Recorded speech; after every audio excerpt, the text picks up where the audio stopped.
Hello and welcome to another GCSE revision video, and in this video we're going to be looking at the alternate segment theorem. Of all the theorems, this is the one that tends to give people the most trouble. The angle between the chord and the tangent is equal to the angle in the alternate segment that subtends the chord. Yeah, let's have a look at that one again.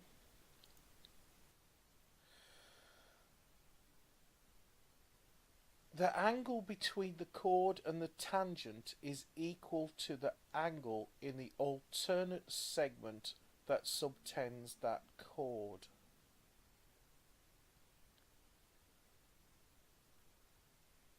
Yeah, clear as mud. Okay then, so before we start getting into this alternate segment theorem, let's just explain what we mean by some terms. First of all, I'm going to draw a circle. Nice big happy circle. And I'm going to draw a line between one point on the circumference and anywhere else on the circumference. I'm going to pick from here to here. Not that it matters, in fact, just to show it, I could have picked it anywhere. I'm going to pick from here to here. Okay, now this line that touches both ends of the circumference is known as a chord. A special type of chord that goes through the centre of the circle is the largest possible chord you can have, and it's known as the diameter.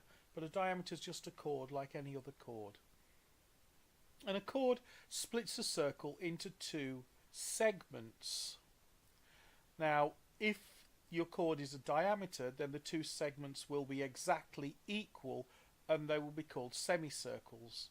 But if they're not equal in area, then the smaller segment is called the minor segment.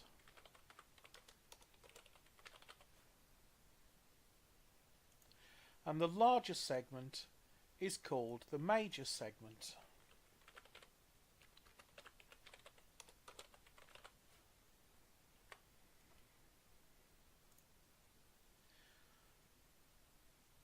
Okay, so that's what we mean by segments when we talk about alternate segment theorem. Now, if I draw a tangent line to the circle, I can draw it up here. A tangent line just kisses the circle in just one place. It doesn't go through 2 points. It just touches the circle in one place. And if the tangent line touches the circle at the exact same point where the chord touches the circle, then actually we could draw the tangent line somewhere else as well. It doesn't matter. We can draw the tangent line here if we preferred. It doesn't matter which tangent. In fact, just to show, I'll use both.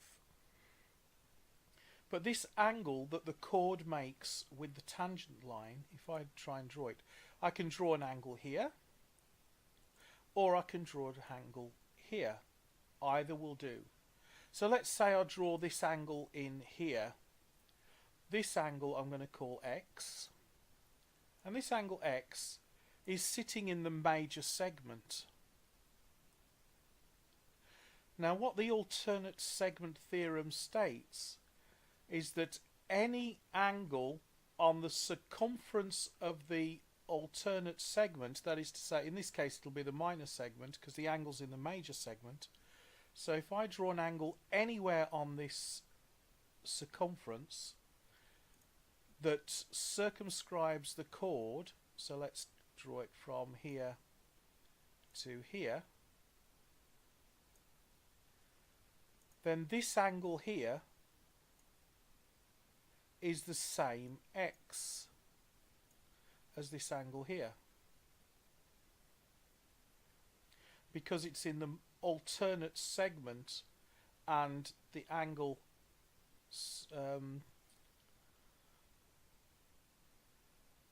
goes from one end of the chord to the other end of the chord. Technically we say it subtends the chord. Okay, so let's undo that and let's show that this works the other way as well. So let's say I have this angle instead, and I'm going to call this angle Y. Now this angle's in the minor segment. So again, if I draw a line from either end, it can be anywhere on the circumference. So let's say I'll draw it here. And then the other line will have to come from the other end of the chord. Then this angle here that subtends the same segment, which is in the alternate segment. So it subtends the same chord and it's in the alternate segment. This then will be the same angle. Okay, and again, just for emphasis, let's use the other tangent. So again, this tangent is touching the other end of the chord. So this angle here, hang on. So this angle here, which I'm going to call A, is going to be the same as an angle that's in the alternate segment that subtends the same chord.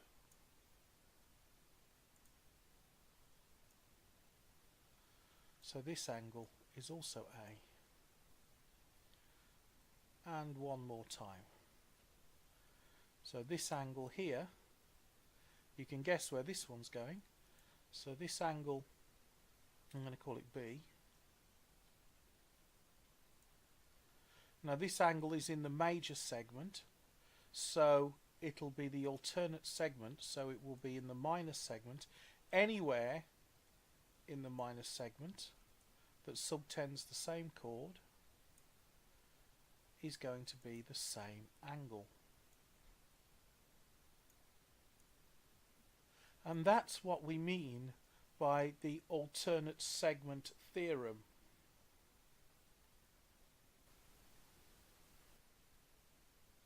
Okay, now we've got a better idea of what we're talking about. To prove this theorem, let's draw a line from the centre of the circle to the circumference where the tangent line touches the vertex of the triangle. Now you can note that this is a radius. Now draw another radius from the centre to the other vertex. And now you've got an isosceles triangle. Remember, an isosceles triangle is a triangle that has two lines the same length. Now we know that the base angles of an isosceles triangle are congruent, that is to say, the base angles of an isosceles triangle are the same. So let's call them C, maybe C for congruent.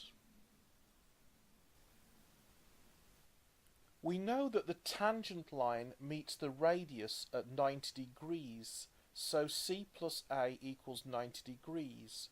And we know that from one of our other circle theorems. We actually went to great lengths to prove that where a tangent line meets a radius, that will always be a right angle or 90 degrees.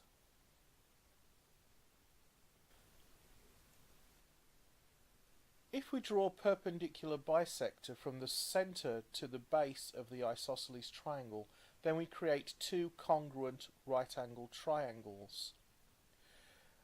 Again, one of the circle theorems we looked at was that a perpendicular line from the centre to the chord will always bisect the chord. So this is a perpendicular bisector. Perpendicular means that the two lines meet at an angle of 90 degrees, and bisector means they cut each other exactly in half, or it cuts the other line exactly in half.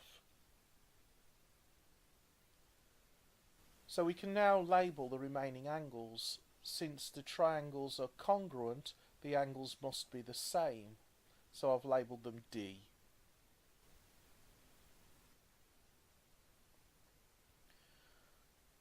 Now, the internal angles of any triangle must add up to 180 degrees, so C plus D plus 90 degrees is going to equal 180 degrees. Since it's a right angle triangle, we know that one of those angles is 90 degrees, so C plus D must equal 90 degrees. But we've already said that C plus A is 90 degrees. So that means D is equal to A. Since C is the same angle, it's not changing. So we've got C plus D is 90 degrees and C plus A is 90 degrees. So therefore A and D must have the exact same value.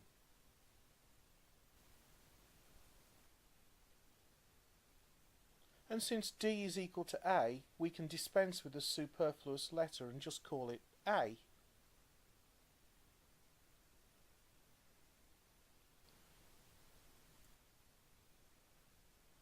Okay, now let's look at the other angle, which we can call X.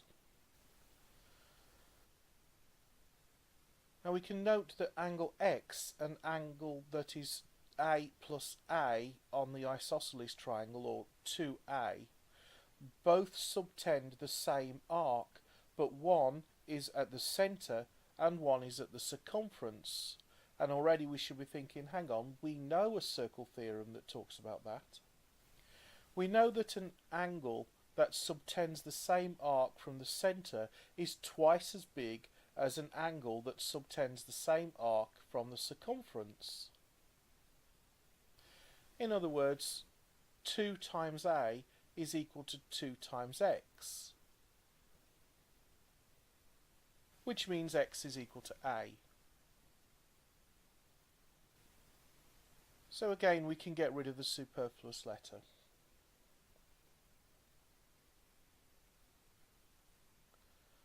And to be fair, that's pretty much all we need to do to prove the alternate segment theorem, but just for completion,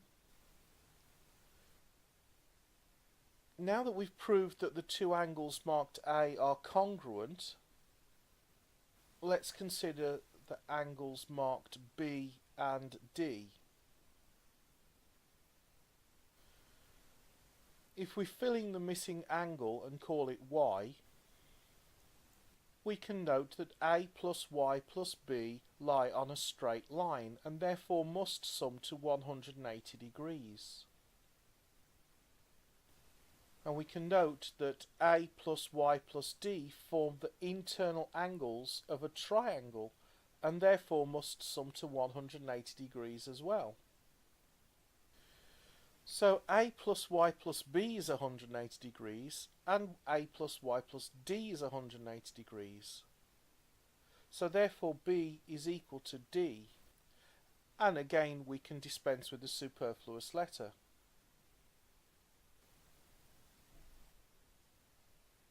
And that is your alternate segment theorem. Okay, I hope you found this video helpful. If you did, don't forget to like, comment and subscribe. If you're taking your GCSEs this year, I'd like to wish you all the best with your revision and all the best with your exams. And I look forward to seeing you in another video.